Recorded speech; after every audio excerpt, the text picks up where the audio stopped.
Good morning students. आज हम class 11 chapter 2 का लेक्चर 11 डिस्कस कर रहे हैं। देखिए, कल हमने क्या स्टार्ट किया था, क्वांटम नंबर स्टार्ट किया था। क्वांटम नंबर क्या था? एक सेट था जो कि किसी भी एटॉमिक ऑर्बिटल के अंदर इलेक्ट्रॉन की एनर्जी क्या है, ऑर्बिटल की रेडियस क्या है, इलेक्ट्रॉन का ओरिएंटेशन क्या है, इन सब के बारे में इंफॉर्मेशन देता है। तो सबसे पहले जो क्वांटम नंबर्स को डिस्कस किया गया था उसमें फर्स्ट क्वांटम नंबर जो हमने कल डिस्कस किया था वो कौन सा था? Principal quantum number. ये मैंने आपको बताया था, ठीक है। तो प्रिंसिपल क्वांटम नंबर को हम किससे बता रहे थे? स्मॉल m से बता रहे थे। ये किस चीज को, क्या जो m है वो किस चीज को बता रहा है? शेल को बता रहा है, ये मैंने बताया था। और किस चीज के बारे में बता रहा है? रेडियस के बारे में बता रहा है कि जो इलेक्ट्रॉन की जो पोजीशन है वो न्यूक्लियस से, उसकी जो डिस्टेंस है, एवरेज डिस्टेंस जो है, रेडियस को बता रहा है। और रेडियस यदि हमें पता पड़ रही है तो हमें साइज के बारे में पता पड़ रहा है कि जो एटॉमिक ऑर्बिटल जिसमें इलेक्ट्रॉन रिवॉल्व कर रहा है वो जो एटॉमिक ऑर्बिटल है या फिर वो जो शेल है उसका साइज क्या है। और फिर मैंने उसमें आपको बताया था कि n की वैल्यू भी 1 है, तो k, l, m, n, o ये शेल्स होते हैं और इनमें इलेक्ट्रॉनों को निकालने का फॉर्मूला आपको 2n² बताया था। क्लियर? 2n² में ये 2, ये 8, ठीक है, फिर ये 18, फिर ये 32, फिर ये 50, सो ऑन, इस तरीके से इस चीज के बारे में हमने डिस्कस कर लिया था। अब सेकंड क्वांटम नंबर क्या होता है? सेकंड क्वांटम नंबर होता है एजीमुथल क्वांटम नंबर। इसका दूसरा नाम क्या है? Subsidiary.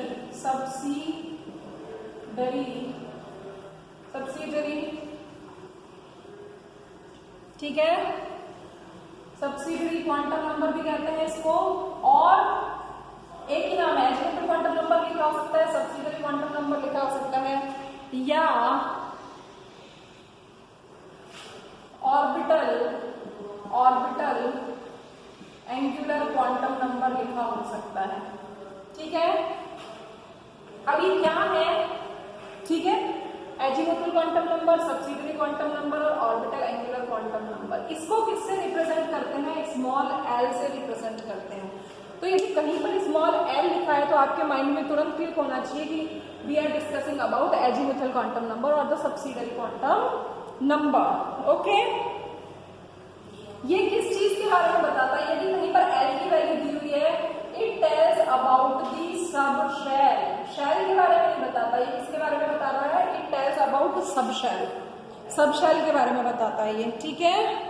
It defines sub shell and, और किस चीज के बारे में बताता है? सब शेल के बारे में बताता है ये हमें। यदि कोई भी, यानी एक शेल, ये किस चीज के बारे में बता रहा था? शेल के बारे में बता रहा था। ये किस चीज के बारे में बता रहा है? शेल जो है वो सब शेल में डिवाइडेड है। तो it tells about the subshell and the shapes of the orbital, shapes of, we can say, orbitals की shapes के बारे में, या ऑर्बिटल या किसकी शेप, सबशेल की शेप या ऑर्बिटल की शेप के बारे में ये हमें बताता है।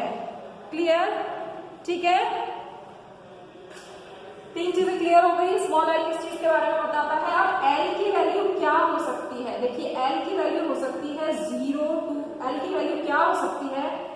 l की वैल्यू हो सकती है 0 to n-1। क्या हो सकती है? 0 to n-1 हो सकती है। पहले इस चीज को समझेंगे, ठीक है। 0 to n-1 हो सकती है। क्लियर?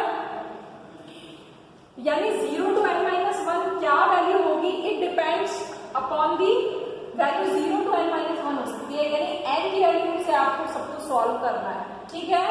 जैसे अब मैं यहां पर लिख रही हूं, जैसे मैंने क्या लिखा? मैंने लिखा कि, ठीक है, 0 to n-1 हो सकती है। यहां तक समझ में आ रहा है? अब आप देखो, मैंने यहां लिखा शेल, एक टेबल बना रही हूं मैंने यहां लिखा शेल, यहां लिखा सब शेल। क्लियर? शेल का मतलब n, सब शेल का मतलब l। क्लियर? n की वैल्यू मैंने आप लोगों को कल बताई थी कहां से स्टार्ट हो रही है। मान लीजिए n की वैल्यू 1 है, ठीक है, n की वैल्यू 1 है। क्लियर? अब हम n के बारे में डिस्कस नहीं कर रहे हैं, अब हम एजीमुथल क्वांटम नंबर के बारे में डिस्कस कर रहे हैं। तो यदि n की वैल्यू 1 है तो l की वैल्यू क्या होगी? 0 to n-1 हो सकती है, यानी 0 तो होगी। n की वैल्यू कितनी है? 1, तो 1 में से 1 गया 0, यानी सिर्फ क्या होगी? 0। समझ में आ रहा है? क्लियर? ठीक है ना? यदि n की वैल्यू 2 है, फॉर एग्जाम्पल n की वैल्यू 2 है, ठीक है, इसका मतलब कौन सा सब शेल है, कौन सा शेल है, L, कैपिटल L। ये कौन सा शेल है, K, ये कौन सा शेल है, L। ये चीज, ये जो बता रहा है ये तो सिर्फ शेल्स के बारे में बता रहा है, सब शेल के बारे में। तो अब आप देखो कि L की वैल्यू 2 होगी तो क्या क्या हो सकती है, 0 और 1। क्लियर। तो सब शेल कौन कौन से हो सकते हैं, 0 हो सकता है और 1 हो सकता है। ठीक, इसी तरीके से यदि L की वैल्यू 3 है तो शेल क्या होगा, M होगा, और क्या वैल्यू हो सकती है, 0, n में से घटाइए, 3 में से 1 गया 2, तो 0, 1 और 2 हो सकती है। क्लियर। तो L की वैल्यू क्या हो सकती है, इसको हम 0 to n-1 से निकालेंगे। यदि ये n दे रखा है, इसकी वैल्यू 4 है, तो ये कितनी हो सकती है, 0, 1, 2, 3। इस तरीके से आप निकालते चले जाएंगे। क्लियर। ठीक है। यदि मान लीजिए O की वैल्यू 5 है तो क्या हो सकती है, 0, 1, 2, 3, 4 हो सकती है। तो अब आप यहाँ पर एक चीज देखिए, यहाँ तक समझ में आ रहा है सबको, L किस चीज को बता रहा है, सब शेल को बता रहा है। एजीमुथल क्वांटम नंबर को किससे रिप्रेजेंट करते हैं, L से। यदि कहीं सब शेल लिखा हुआ है, इसका मतलब हम किसके बारे में बात कर रहे हैं, एजीमुथल क्वांटम नंबर के बारे में बात कर रहे हैं, सब शेल के बारे में बात कर रहे हैं। अब सब शेल कितने होंगे, इट डिपेंड्स अपॉन n। ठीक है, तो L की वैल्यू कितनी होगी, 0 to n-1 होगी। यहाँ तक क्लियर हो गया होगा आई थिंक आपको। अब आप यहाँ पर देखो, n की वैल्यू 1 थी, 1 थी, तो सब शेल की वैल्यू भी 1 ही थी। ये 0 क्या है, यहाँ पर एक डिजिट ही है। ठीक है, L की वैल्यू यदि 2 है तो ये कितनी है, ये भी 2 है। n की वैल्यू 3 है तो ये कितनी है, 1, 2, 3। ये 4 तो कितनी है, 1, 2, 3, 4। ये 5 तो कितनी है, 1, 2, 3, 4, 5। तो आपको हमेशा ध्यान रखना है n is always equals to L। समझ में आ रहा है, n और L हमेशा बराबर होंगे। यदि ये 1 है तो ये, लेकिन कौन से होंगे वो आप इससे वैल्यू इससे निकालेंगे, लेकिन n और L हमेशा बराबर होंगे। ठीक है, यहां तक समझ में आ गया। ठीक, अब आप देखिए जो ये सब शेल्स हैं, ये सब शेल्स उसने बता दिए कि ये होंगे। क्लियर। ठीक है, अब जो सब शेल है, इन सब शेल्स को, ये जो सब शेल है, यहां तक समझ में आ रहा है। ठीक है, तो ये टेबल होगी आपकी। क्लियर, जिसमें हमने सब शेल्स को डिफाइन कर दिया।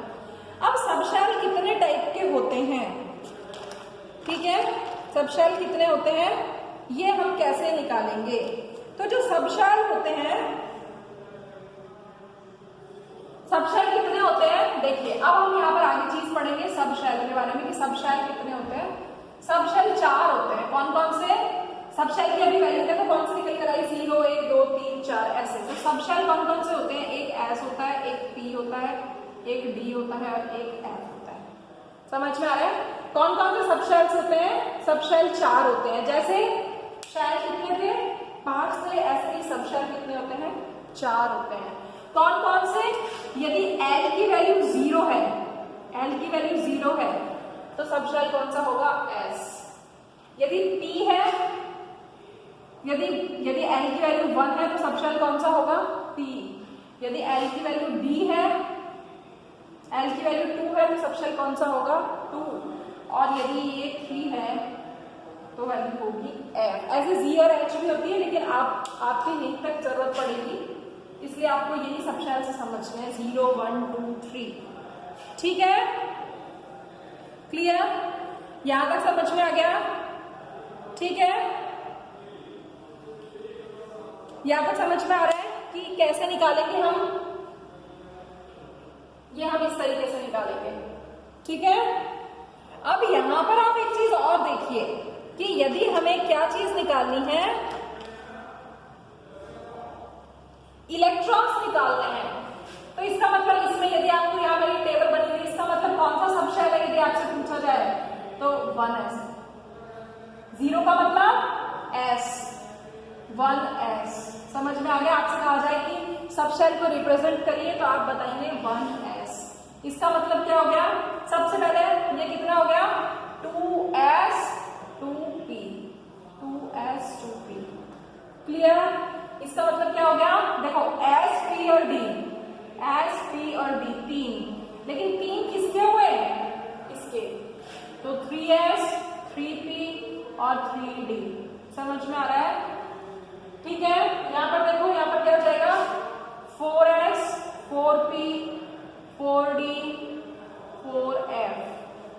ठीक है, ठीक इसी तरीके से यदि 5 होगा तो 5 का क्या हो जाएगा 5s 5p 5d 5f। Clear? समझ में आ रहा है आपको मैं क्या बता रही हूँ? हम बहुत धीरे धीरे पढ़ेंगे, वापस से बता रही हूँ, पहले आप इसको समझिए कि एजीमुथल क्वांटम नंबर जो है वो ऑर्बिटल एंगुलर क्वांटम नंबर या सब्सिडियरी क्वांटम नंबर है। वैल्यू 0 to n-1 है।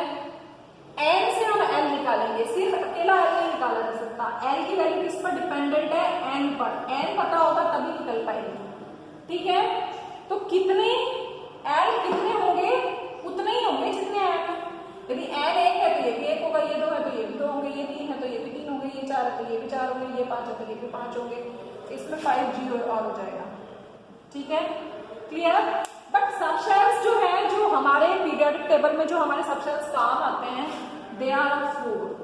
समझ में आ गए कौन कौन से? S, P, D और F। अभी हम इनके बारे में भी डिटेल से पढ़ेंगे। तो L की वैल्यू से आप डिटरमाइन कर लोगे ना, L की वैल्यू यदि दी गई, आपको बिल्कुल टिप्स पर याद होनी चाहिए कि L की वैल्यू यदि 0 है तो सबशेल कौन सा होगा? S होगा। यदि फर्स्ट है तो कौन सा होगा? P है। यदि 2 है तो कौन सा होगा? D है। यदि 3 है तो कौन सा होगा? F है। ठीक है, यहां तक समझ में आ रहा है? अब आपको यदि ये सबशेल्स दिए हुए हैं तो इसमें यदि आपको इलेक्ट्रॉन्स निकालने हैं, हम सबशेल की बात कर रहे हैं, हम शेल के बारे में नहीं, कि किसी भी सबशेल में आपको इलेक्ट्रॉन्स निकालने हैं। ठीक है, कैसे? कि जैसे अब आपके पास ये है, या तो समझ में आ गया? अब आपके पास कितने सबशेल्स हो गए? 4 सबशेल्स हो गए। ठीक है, तो जो 4 सबशेल्स हैं उन सबशेल्स में कितने इलेक्ट्रॉन होंगे ये आप कैसे निकाल पाएंगे? ठीक है, तो सबशेल्स देखिए कौन कौन से हैं? S, P, D और F। क्लियर? अब ये क्या है? सबशेल। सबशेल का मतलब ये L की वैल्यू है। ठीक है, यदि S लिखा हुआ है इसका मतलब L की वैल्यू कितनी होगी? 0, इसकी 1, इसकी 2, इसकी 3। अब इसमें टोटल नंबर, सबशेल के यदि हमें टोटल नंबर ऑफ इलेक्ट्रॉन्स निकालने हैं तो हम क्या फॉर्मूला यूज करेंगे? 2l + 1। क्लियर? 2l + 1। देखिए कैसे निकालेंगे? L की वैल्यू क्या है?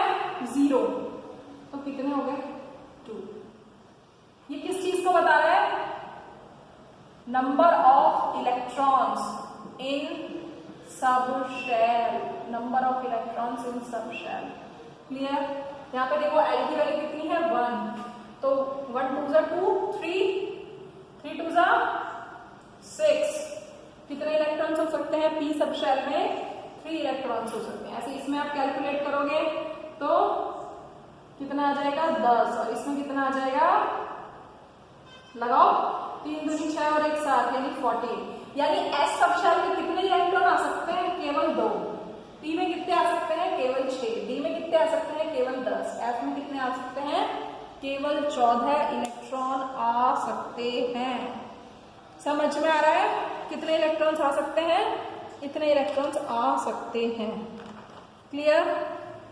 तो ये चीज आपको क्लियर हो जानी चाहिए। ठीक है, अब